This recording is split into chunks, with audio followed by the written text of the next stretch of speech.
Hello students, this is Ankita. Welcome to global online NEET. तर students, आजच्या आपल्या सेशनमध्ये आपण नर्सिंग परीक्षेवरील काही टॉप MCQs डिस्कस करणार आहोत, जे 2026 या दृष्टिकोनाने इम्पॉर्टंट आहेत. So let's start with the session students. तर सगळ्यात पहिले ग्लोबल ऑनलाईनने तुमच्यासाठी MHT CET नर्सिंग, PCB, नीट अशा सगळ्या एक्झामसाठी एक कम्प्लीट कोर्स लॉन्च केलेला आहे, ज्यात आम्ही तुम्हाला लाईव्ह लेक्चर्स प्रोव्हाइड करतो. या लाईव्ह लेक्चर्समध्ये विद्यार्थी मित्रांनो, तुम्हाला माझ्याशी डायरेक्टली कनेक्ट होता येतं, कारण आम्ही तुमचा आणि माझा एक व्हॉट्सअप ग्रुप क्रिएट करतो, ज्याच्या माध्यमातून तुम्ही तुमचे डाऊट सॉल्व्ह करू शकता. त्याचबरोबर रेकॉर्डेड लेक्चर्स देखील प्रोव्हाइड करण्यात येतात. त्याचबरोबर फुल सिलेबस नोट्स अवेलेबल आहेत with MCQ discussions, test series and personal guidance. तर विद्यार्थी मित्रांनो, आपले MHT CET नर्सिंग या परीक्षेसाठीची बॅच ऑलरेडी स्टार्ट झालेली आहे. 18 ऑगस्टला आपली एक नवीन बॅच लॉन्च झालेली आहे. तर विद्यार्थी मित्रांनो, तुम्हाला हा कोर्स जॉईन करण्यासाठी दिलेल्या नंबरवर कॉन्टॅक्ट करायचा आहे किंवा ग्लोबल ऑनलाईन ॲपच्या माध्यमातून देखील तुम्ही या कोर्सेसला एक्सेस करू शकता. जर तुम्ही फीसचं स्ट्रक्चर बघितलं तर एका कोर्ससाठी फीज असणारे ₹5,000 आणि जर तुम्ही कॉम्बो कोर्स परचेस केला तर त्यासाठी फीज असणारे ₹10,000. तर आता आपण MCQ सेशन कडे वळूया. तर सगळ्यात पहिले the first MCQ is which clotting factor is directly involved in platelet activation and adhesion. असा कुठला क्लॉटिंग फॅक्टर आहे जो इन्व्हॉल्व होतो प्लेटलेट ऍक्टिव्हेशन मध्ये? येस, सो ऑप्शन्स इथे दिलेत: factor 2, factor 5, factor 7, von Willebrand factor. So the right answer for this question is option number D, that is von Willebrand factor, which is a crucial for platelet adhesion to the damaged endothelium. Is it clear students? कुठला factor आहे? von Willebrand factor. Next, which disease is caused by a deficiency of iodine? iodine ची जर deficiency असेल तर कुठली disease आपल्याला होते? So options here are scurvy, goiter, rickets, night blindness. So option is correct answer is option number B, that is goiter, which is caused by the iodine deficiency leading to thyroid gland enlargement. काय होतं? iodine ची deficiency असेल तर thyroid gland चा enlargement होतं. Next, which disease causes inflammation of the airways and difficulty in breathing? Inflammation म्हणजे काय? की सूज येणे. ओके, फुलणे. तर एअरवेज ची जी पॅसेज आहे दॅट इज इन्फ्लम्ड होतो आहे. So options here are asthma, pneumonia, tuberculosis, emphysema. So the right answer is asthma, which is a chronic respiratory disease where the airways become inflamed and narrowed. काय होतंय? Airways काय होतात? फुलतात आणि त्याचा passage काय होतोय? बारीक होतोय, नॅरो होतोय. Next, what is a tuning fork use for in nursing? Tuning fork कशासाठी यूज होतो नर्सिंग फील्ड मध्ये?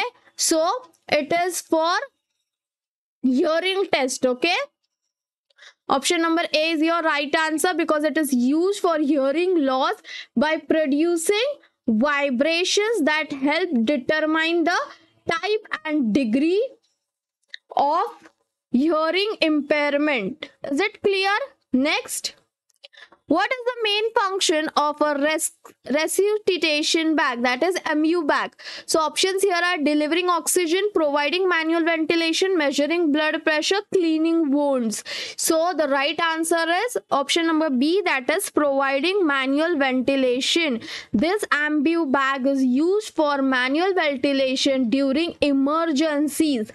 कधी यूज होते ही बॅग? इमर्जन्सीच्या वेळेस, when a patient is unable to breathe, जेव्हा पेशंटला श्वास घ्यायला त्रास होतो त्या केसमध्ये, इमर्जन्सीच्या केसमध्ये MU बॅग यूज होते. Next, jaundice is cause due to excess of which pigment? Jaundice म्हणजे कावीळ कधी होते? जेव्हा एक्सेस ऑफ पिगमेंट असतं. So options here are hemoglobin, melanin, bilirubin, collagen. So the right answer for this question is option number C, that is bilirubin. इथे jaundice causes yellowing of the skin and eyes due to excess of bilirubin in the blood. जेव्हा बिलिरुबिनचं level आपल्या blood मध्ये वाढतं, that leads to jaundice, that is nothing but कावीळ. आणि त्याच्यामुळे काय होतं? येल्लो, आपली स्किन येल्लो दिसायला लागते आणि आईज पण येल्लो होतात. Next, Which skin disease is caused by a fungal infection? Fungal infection मुळे कुठली skin disease cause होते? So options here: psoriasis, ringworm, eczema, vitiligo. So the right answer for this question is option number B, that is ringworm. It is a contagious fungal infection that causes red circular rashes on the skin. काय होतं? Redness होतात आणि rashes दिसतात स्किनवर. Next, which of the following structures connect the kidneys to the bladder? कुठला असं structure आहे that kidney connect करतं ब्लॅडरशी? So options here are urethra, ureter, nephron, renal artery. So the right answer for this question is option number B, that is ureter, which are the muscular tubes that carry urine. Yes, ते काय करतात? Urine carry करतात from the kidneys to the bladder for storage and eventually elimination through the urethra. Okay, यांचं काम काय आहे? Urine carry करणं kidney पासून ते ब्लॅडर पर्यंत. Is it clear? Next, what is the primary movement of the tibialis posterior muscle? tibialis posterior muscle ची primary movement काय आहे हे विचारलेलं आहे. So the right answer for this question is option number B, that is plantar flexion and inversion. Yes, the tibialis posterior supports the medial arc and aids in. काय करतात ते? Medial आर्कला support करतात आणि aids in plantar flexion and inversion. Next, which artery forms the dorsalis pedis pulse? कुठली artery आहे जी dorsalis pedis form करते? So the right answer is anterior tibial artery, which is option number B.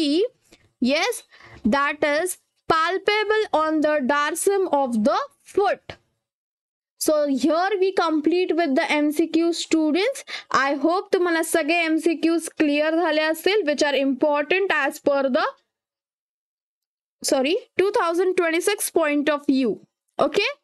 Now global online विद्यार्थी मित्रांनो तुमच्यासाठी MST CET nursing, PCB, नीट अशा सगळ्या exam साठी एक कम्प्लीट कोर्स लॉन्च केलेला आहे, ज्यात आम्ही तुम्हाला लाईव्ह लेक्चर्स प्रोव्हाइड करतो विथ रेकॉर्डेड लेक्चर्स. या लाईव्ह लेक्चर्स मध्ये तुम्हाला डायरेक्टली माझ्याशी कनेक्ट होता येईल, कारण आम्ही तुमचा आणि माझा एक व्हॉट्सअप ग्रुप क्रिएट करतो, ज्याच्या माध्यमातून तुम्ही डाऊट्स विचारू शकता मला आणि ते आपण सॉल्व्ह करू शकतो. त्याचबरोबर तुम्हाला नोट्स प्रोव्हाइड करण्यात येणार आहेत, MCQ डिस्कशन्स होणार आहेत, MCQ सेशन्स घेतले जातील, परत स्टडी मटेरियल जे काही लागतं ते सगळं प्रोव्हाइड करण्यात येणार आहे विथ पर्सनल गायडन्स. तर विद्यार्थी मित्रांनो, आपली MST CET नर्सिंग साठीची बॅच, नवीन बॅच आता 18 ऑगस्टला लॉन्च झालेली आहे, ज्यात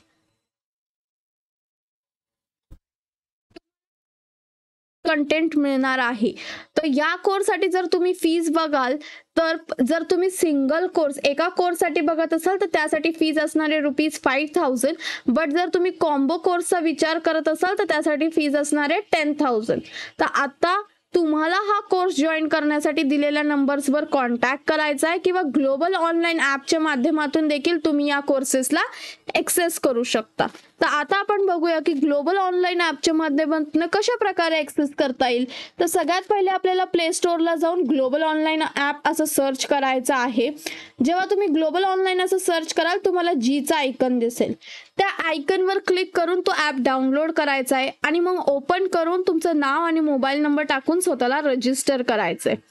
एकदा की तुम्ही रजिस्टर केलं तर तुम्ही तुमच्यासमोर हा पेज रिडायरेक्ट होईल, जिथे तुम्हाला 3 ऑप्शन्स दिसतील, होम, स्टोअर आणि चॅट्स. तर स्टोअरच्या ऑप्शनवर क्लिक कराल तर तुम्ही या पेजला रिडायरेक्ट व्हाल.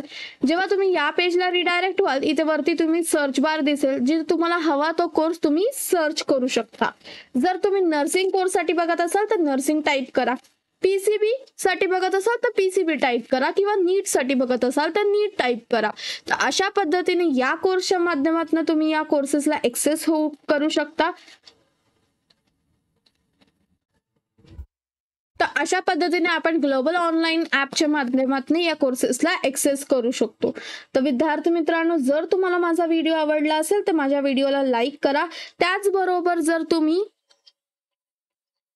या सगळ्या एक्झाम्स देण्याचा विचार करत असाल तर लवकरात लवकर कोर्सला जॉईन करा आणि जे तुम्ही फॅमिली, फ्रेंड्स आणि रिलेटिव्स आहेत ज्या कोणी या एक्झामसाठी प्रिपेअर करत आहेत त्यांना हा व्हिडिओ नक्की शेअर करा, जेणेकरून त्यांना त्यांच्या फ्युचर प्रिपरेशनसाठी हेल्प होईल. Thank you students.